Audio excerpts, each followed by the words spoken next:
Hello नमस्कार वंदना channel में आपका स्वागत। हम आपको बहुत ही महत्वपूर्ण जानकारी देने वाले हैं अतिथि शिक्षकों के नियमितीकरण को लेकर। शासन से अतिथि शिक्षक मांग कर रहे हैं कि उनका नियमितीकरण किया जाए। शासन ने जो कहा था, शिवराज सिंह चौहान जी ने जो घोषणा की थी कि अतिथि शिक्षकों का भविष्य सुरक्षित करेंगे, गुरुजियों की तरह विभागीय परीक्षा लेकर इनका नियमितीकरण किया जाएगा, लेकिन अभी तक नहीं किया गया। तो अतिथि शिक्षक एक ही मांग पे अड़े हुए हैं कि इनका नियमितीकरण किया जाए, इनका भविष्य सुरक्षित किया जाए। जो सरकार ने घोषणा की थी वो घोषणा पूरी की जाए। अतिथि शिक्षकों को 16 वर्ष हो चुके हैं शिक्षा व्यवस्था में अपना योगदान देते हुए, तो ये नियमितीकरण की मांग कर रहे हैं।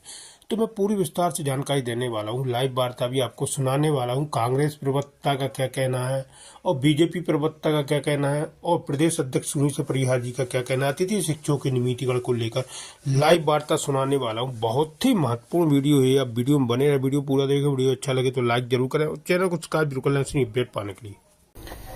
मैं आपको बताना चाहता हूं कि मध्य प्रदेश के पूर्व मुख्यमंत्री माननीय शिवराज सिंह चौहान जी ने अतिथि शिक्षकों को 2 सितंबर 2023 को अतिथि शिक्षक पंचायत आयोजित करके अनेकों सौगातें दी थीं। उन्होंने मंच से घोषणा की थी अतिथि शिक्षकों को गुरुजियों की भांति नीति बनाकर नियमित किया जाएगा, अतिथि शिक्षकों के साथ वार्षिक अनुबंध करेंगे, अतिथि शिक्षकों को सीधी भर्ती में और बोनस अंक देंगे। लेकिन ये दुर्भाग्य है कि 1 साल पूरा होने के बाद भी अतिथि शिक्षकों के हित में आदेश सरकार ने जारी नहीं किया। यदि सरकार वादा खिलाफी कर रही है, माननीय मुख्यमंत्री जी मीडिया के सामने आकर ये कह दें कि अतिथि शिक्षकों से जो वादे सरकार ने किए थे हम उनको पूरा करने में असमर्थ हैं। बिल्कुल भी अतिथि शिक्षक आपका विरोध नहीं करेंगे, बिना किसी विरोध के भोपाल से भी वो घर जाके लौट जाएंगे और भविष्य में भी कोई विरोध नहीं करेंगे। सुनील जी, चूंकि तो रवायत यह है कि हम सबको 1-1 मिनट का ऑफ हो जाता है, आपको अब भी उम्मीदें हैं सरकार से?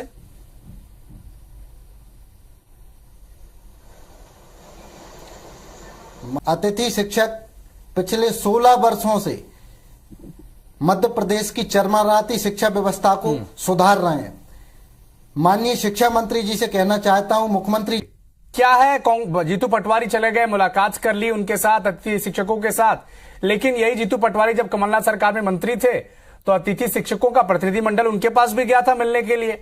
तब तो आपकी भी 15 महीने की सरकार थी। अगर आपकी प्रायोरिटी लिस्ट में अतिथि शिक्षक होते तो पहला आदेश आपने भी निकाल लेना था कि अतिथि शिक्षक को नियमित कर दिया जाए।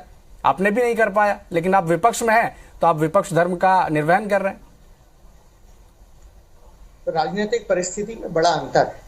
भारतीय जनता पार्टी के प्रति अतिथि शिक्षकों का विरोध इसलिए है कि उन्होंने चुनाव से पहले उनसे स्पष्ट वादा किया था कि सारे अतिथि शिक्षकों को नियमित किया जाएगा, और जब सत्ता में आ गए उनके और उनके परिवार के वोट के सहारे तो अपना वादा भूल गए। कांग्रेस ने यह वादा नहीं किया। कांग्रेस ने वादा किया था कि हम किसानों का कर्जा माफ करेंगे और वो हमारी प्राथमिकता थी, और उस प्राथमिकता को लेके हमने पूरी तरह से कार्रवाई की, तैयारी की, लाखों की संख्या में किसानों का कर्जा माफ किया। अतिथि शिक्षकों को भी हम उनका अधिकार देते, थोड़ा और समय मिलता प्रदेश की आर्थिक स्थिति के हिसाब से, हर वर्ग को सम्मान देते, अधिकार देते, मौका मिलते और वो प्रक्रिया पूरी होती अगर हमारी सरकार 5 साल चलती। भारतीय जनता पार्टी को डर क्या था?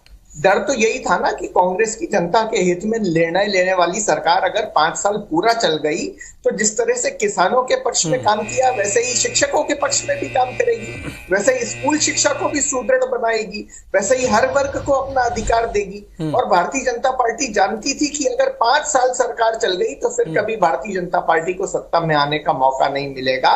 इसलिए उसने इस तरह के झूठे वादे किए, और जब झूठे वादे किए तो परिणाम सामने है, सामना तो करना पड़ेगा, उत्तर तो देना पड़ेगा। उत्तर तो देना पड़ेगा। बृजगोपाल लोया जी भारतीय जनता पार्टी के प्रवक्ता हमारे साथ जुड़ चुके हैं। उत्तर देंगे लोया जी, लेकिन आप पर जो सबसे बड़ा आरोप लग रहा है भारतीय जनता पार्टी की सरकार पर कि वादा खिलाफी का, चुनाव से पहले आपको वोट चाहिए, अतिथि शिक्षक बल्क में होते हैं, एक मुश्त आपको वोट पड़ेंगे एक जगह, इसलिए आपने वादा कर दिया, चुनाव जीत गए हैं, 1 साल लगभग हो चुके हैं और आप मुकर जा रहे हैं वादों से। सड़कों पर हैं, जिन्हें स्कूलों में पढ़ाना चाहिए वो आज सड़कों पर खड़े हैं। अविनाश जी, एक बात बड़े जिम्मेवारी के साथ और बहुत विनम्रता के साथ मैं कहना चाहता हूं कि जो लोग वादा खिलाफी करते हैं जनता उन्हें अपने किए का दंड देती है। पहले तो ये समझ लेते, जिन्हें दंड मिल रहा है वो अपने आप तय है कि कौन वादे से मुकरने वाले लोग हैं, कौन वादे पर खरे उतरने वाले लोग हैं। अब दूसरी बात करता हूँ कि जो हमारे सम्मानित अतिथि साथियों का दर्द है, उस दर्द से सरकार भी वाकिफ है। यहाँ सुनील परिहार जी जुड़े हुए हैं अतिथि संघ की ओर से। मैं 2 सितंबर 2023 को जो चर्चा हुई थी उसकी आपको जानकारी दे देता हूं, उन्होंने भी दी होगी कि उसमें यह तय हुआ था कि जो सरकारी नियुक्तियां होंगी उनमें अतिथि शिक्षकों को आरक्षण देकर उनकी भी भर्ती सुनिश्चित हो, इसका काम किया जाएगा। दूसरा, उन्हें आश्वासन दिया था कि जो हमारे अतिथि शिक्षक है उनके वेतन को 2 गुना किया जाएगा। तीसरा काम ये हुआ था तय कि जो शासकीय सेवकों को जो सुविधाएं मिलती हैं उनका लाभ भी हमारे अतिथियों को मिलेगा। तो ये जो तय हुआ था उसमें से तीनों पर सरकार आज भी कायम है और वेतन दुगुना किया जा चुका है, सुविधाओं का विस्तार किया जा चुका है और ये भी सुनिश्चित किया जा चुका है कि इस पिछले वर्ष जो लोग काम कर रहे थे यदि वह समान पद रिक्त है तो उनकी ही प्राथमिकता के आधार पर नियुक्ति की जाएगी। अब दूसरी बात जो मृणाल जी कह रहे थे कि कांग्रेस भारतीय जनता पार्टी वादा खिलाफी करती है। 2018 में कांग्रेस के घोषणा पत्र में था, कांग्रेस के घोषणा पत्र में ये था, और मैं आपको बड़ी जिम्मेदारी के साथ कहता हूं, भले ही हम अतिथि शिक्षकों के साथ है मगर हमने इस तरह की घोषणा पत्र में इसे ना तो शामिल किया ना उनसे हमने इस बात को कमिट किया। और उसके पीछे का कारण है जो हम कर सकते हैं वही हम कहते हैं। 2018 से अतिथि शिक्षक माननीय उच्च न्यायालय में गए हुए हैं और 2018 के बाद से उनकी नियुक्ति पर माननीय उच्च न्यायालय की रोक है।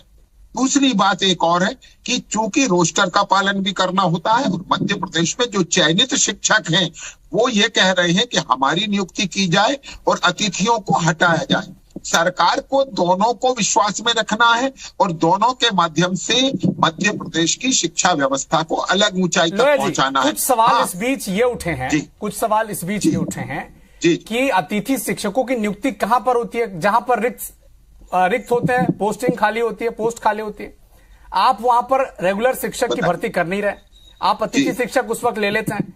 अब जब ये 15 साल 20 साल काम कर चुके हैं, अब ये मांग तो उठेगी ना जायज, यही तो कह रहे हैं, वो बयान दे रहे हैं कि 20 सालों में तो नागरिकता भी मिल जाती है, आप तो अतिथि शिक्षक को नियमित भी नहीं कर पा रहे हैं।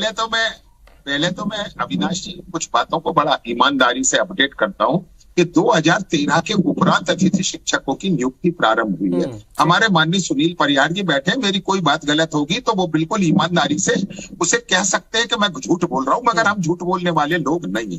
एक बात और कहता हूं, अभी भी जितने चयनित शिक्षक हैं सुनील जी को ये मालूम है कि उनमें ज्यादातर लोग 50% तक लोग उनके ही साथ के लोग हैं, अतिथि शिक्षकों में से लोग हैं। तो निरंतर उनकी भर्तियां हो रही हैं। हमने ये तय किया था कि आरक्षण का लाभ केवल उन्हें मिलेगा जो 3 वर्ष तक अतिथि है, कम से कम 200 दिन उन्होंने काम किया हो। तो हम जो कहते हैं वो करते हैं। मैं एक बात और कह के अपनी बात को खत्म कर दूंगा। अभी मृणाल जी कह रहे थे कि हमने प्राथमिकता पर ये रखा था, प्राथमिकता पर वो रखा था। यदि किसी का कल्याण करना हो तो 18 महीने बहुत है, परंतु 2 सितंबर को जो बातचीत आपसे हुई थी उसकी सारी बातें पूरी कर ली गई हैं, वेतन दोगुना कर दिया गया है। आपको कह रहे हैं कि 2 सितंबर 2023 को जो घोषणाएं हुई थी, माननीय शिवराज सिंह चौहान जी ने कहा था गुरुजियों की भांति नीति बनाकर आपको नियमित करेंगे, आपके साथ वार्षिक अनुबंध करेंगे, आपको सीधे अनुभव के 20 अंक देंगे। लेकिन उनके आदेश आज दिनांक तक नहीं हुए। सरकार चाहे भारतीय जनता पार्टी की रही हो चाहे कांग्रेस की रही हो, विधानसभा चुनाव के पहले दोनों पार्टियों ने अतिथि शिक्षकों का भविष्य सुरक्षित करने का वादा किया था और दोनों ही पार्टियों ने अतिथि शिक्षकों के साथ वादा खिलाफी की है। हाँ, ये बात जरूर है कि माननीय मुख्यमंत्री जी, पूर्व मुख्यमंत्री जी ने अतिथि शिक्षकों का मानदेय दोगुना किया है, उसके लिए हम उनको दिल से धन्यवाद देते हैं।